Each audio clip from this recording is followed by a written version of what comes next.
Ikiwa imepita siku moja baada ya kisa cha mwanamke mmoja kupigwa risasi na kufariki katika mikono ya afisa wa uhamiaji na udhibiti wa forodha yani ICE huko nchini Marekani, waandamanaji walikabiliana na maafisa wa shirikisho siku ya jana Alhamisi mjini Minneapolis. Maandamano hayo yalijitokeza katikati ya mvutano ulioongezeka baada ya utawala wa Rais Donald Trump kupeleka maafisa na mawakala 2,000 Minnesota kwa ajili ya msako mpya wa wahamiaji.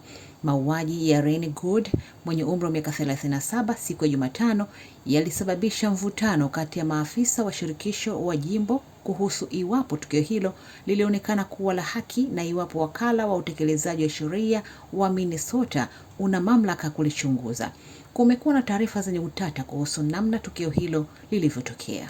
Mapema siku ya jana ya Alhamis, makamu wa rais wa Marekani J.D. Vance alizungumza na waandishi wa habari wakati wa mkutano wa ikulu ya White House, ambapo amesema yeye na Rais Trump wamesimama na ICE na kudai kuwa mwanamke aliyeuawa alikuwa sehemu ya mtandao mpana wa mrengo wa kushoto wa kushambulia, kufichua taarifa binafsi na kufanya iwe vigumu kwa maafisa wao wa ICE kutekeleza majukumu yao, madai ambayo hayajathibitishwa.